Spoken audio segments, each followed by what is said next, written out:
क्यों Indian tourist नहीं जा रहे हैं लक्षद्वीप? मालदीव्स के बाइकआउट करने के बाद भी। भले ही मालदीव्स के बाइकआउट करने के बाद मालदीव के कई प्लेन के टिकट कैंसिल हुए हैं, बहुत सारे होटल बुकिंग कैंसिल हुए हैं इंडियन टूरिस्ट के द्वारा, लेकिन जिस हिसाब से लक्षद्वीप पर टूरिस्ट बढ़ने चाहिए थे वैसा कुछ भी दिखाई नहीं दे रहा है। और क्यों इंडियन टूरिस्ट की फर्स्ट चॉइस लक्षद्वीप नहीं है बल्कि मालदीव्स है, जबकि बाइकआउट इंडिया वाला भावना मालदीव्स में कोई नई बात नहीं है बल्कि कई सालों से चली आ रही है। फिर भी अगर आप सिर्फ एक साल पहले का रिकॉर्ड उठाकर देखेंगे तो आपको पता चलेगा कि सिर्फ एक साल के अंदर में 2 लाख से भी ज्यादा इंडियन टूरिस्ट मालदीव से जा चुके हैं। जबकि अगर लक्षद्वीप को देखा जाए तो वहां पर साल भर में मुश्किल से 1000 टूरिस्ट जाते हैं। लेकिन क्यों? आइए समझते हैं आज की इस वीडियो में। क्या लक्षद्वीप खूबसूरती में कम है या मामला कुछ और ही है? इन सब बातों को समझना कोई मुश्किल नहीं है अगर आप सिर्फ इन 5 पॉइंट को समझ जाते हैं जो टूरिस्ट को अट्रैक्ट करने के लिए सबसे अहम भूमिका निभाती है। पहुंच, आवास, आकर्षण,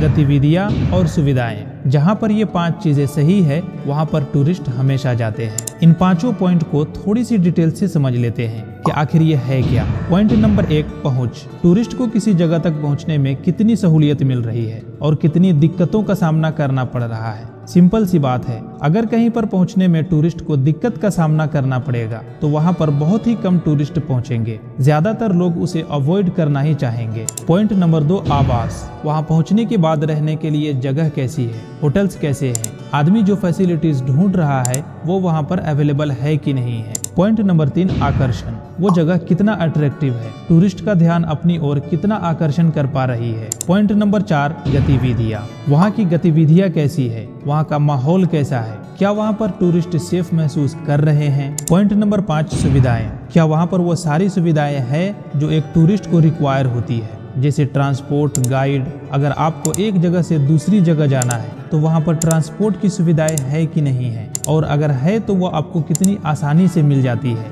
ये वो 5 चीजें हैं जो टूरिस्ट को अट्रैक्ट करने के लिए सबसे खास भूमिका निभाती है। कोई भी इंसान जब एज अ टूरिस्ट अपने घर से निकलने का प्लान करता है तो वह ज्यादातर इन्हीं 5 चीजों को देखता है। मान लीजिए आप मार्केट जाते हैं कोई सामान खरीदने और एक ही चीज 2 जगह पर मिल रही हो सेम प्राइस में, लेकिन फर्क बस इतना हो कि एक जगह आपको सर्विस अच्छी मिल रही हो, आपके कंफर्ट का पूरा ध्यान रखा जा रहा हो, आप संतुष्ट हो कि नहीं उनकी प्रोडक्ट या सर्विस से उसका भी पूरा ध्यान रखा जा रहा हो, तो आप सामान भी वहीं से लेना चाहेंगे जहां से सर्विस अच्छी मिल रही हो। इसको मैं एक एग्जांपल से समझाना चाहूंगा। 2 सिम कार्ड की कंपनी है, एक कंपनी बेच रही है सिम ए और दूसरी बेच रही है सिम बी। सिम ए आपको दे रही है fast internet service, full network. चाहे आप देश भर में जहां भी चले जाइए कोई दिक्कत नहीं होगी, और कोई हेल्प या किसी चीज के गाइड की जरूरत हो तो अच्छी कस्टमर सर्विस भी प्रोवाइड करती हो। और वहीं पर सिम बी इसका एकदम उल्टा हो, इंटरनेट फास्ट नहीं है, कॉल अच्छे से नहीं हो पा रही है, कहीं टावर है कहीं पर नहीं है,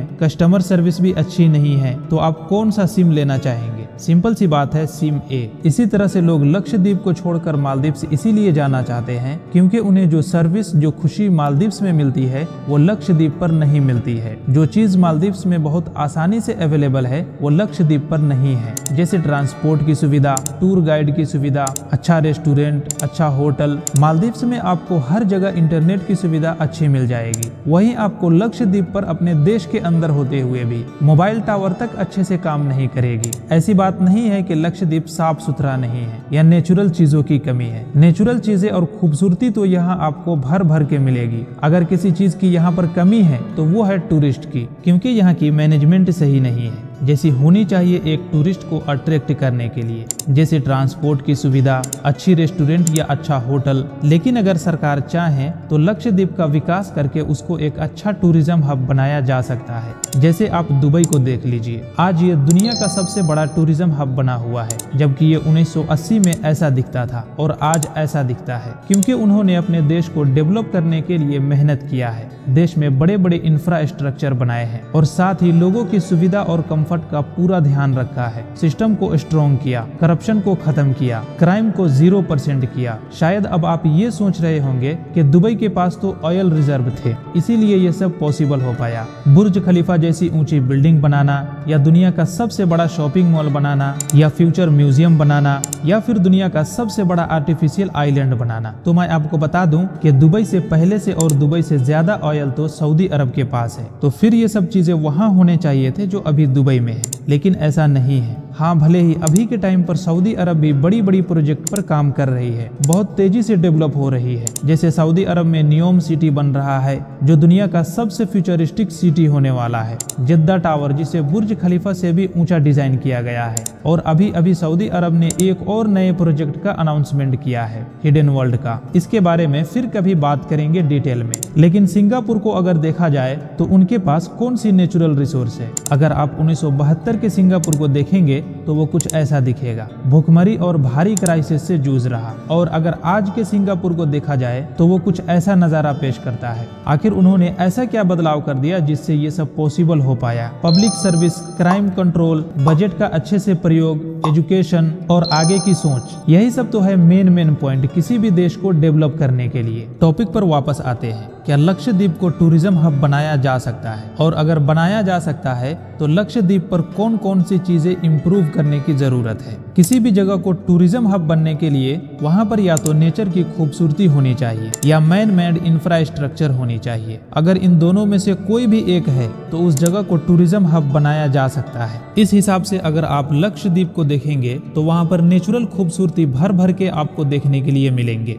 जैसे खूबसूरत बीचेस, कई सारे रीफ। अगर आपको डाइविंग का शौक है तो आप यहाँ डाइविंग भी कर सकते हैं, जहाँ पर आपको हजारों प्रजाति के समुद्री जीव जंतु देखने को मिलेंगे। मोटे मोटे तौर पर अगर कहा जाए तो लक्षद्वीप को एक टूरिज्म हब बनाया जा सकता है। लेकिन टूरिज्म हब बनाने के लिए लक्षद्वीप पर हमें कौन कौन सी चीजें इम्प्रूव करनी पड़ेगी? जैसा कि मैंने वीडियो में पहले ही इन 5 चीजों का जिक्र कर चुका हूँ कि टूरिस्ट को अट्रैक्ट करने के लिए इन 5 चीजों का होना बहुत जरूरी है। तो क्या ये 5 चीजें यहाँ पर मौजूद है?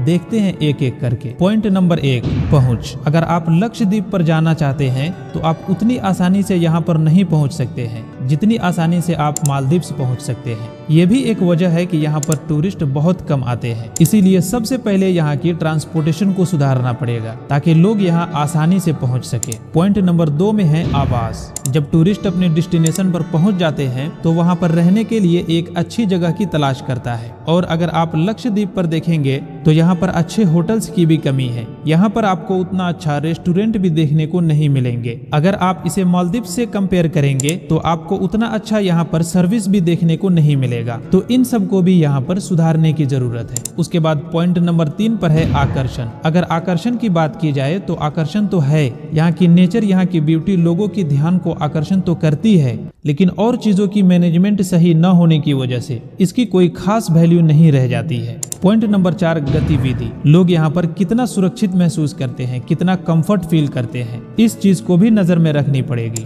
पॉइंट नंबर 5 पर है सुविधाएं। यहाँ पर लोग अगर आते हैं तो उन्हें एक आइलैंड से दूसरी आइलैंड पर जाने के लिए या एक जगह से दूसरी जगह जाने के लिए ट्रांसपोर्ट की सुविधा कैसी है, लोग आसानी से एक जगह से दूसरी जगह जा पा रहे हैं या नहीं। और अगर देखा जाए तो लक्षद्वीप पर ट्रांसपोर्ट की सुविधा कोई खास अच्छी नहीं है। लक्षद्वीप पर आपको जगह जगह इंटरनेट की समस्या भी देखने को मिलती है, मोबाइल टावर बराबर काम नहीं करती। इन सब चीजों पर सरकार को अच्छे से ध्यान देकर इनको सुधारना पड़ेगा लक्षद्वीप को एक अच्छा टूरिज्म हब बनाने के लिए। और सिर्फ कहने से कुछ नहीं होगा कि लक्षद्वीप पर घूमने जाओ दूसरी जगह जाने के बजाय, बल्कि इन सब चीजों में सुधार लाना पड़ेगा। आज की वीडियो में बस इतना ही, मिलेंगे दूसरी वीडियो में। Thank you.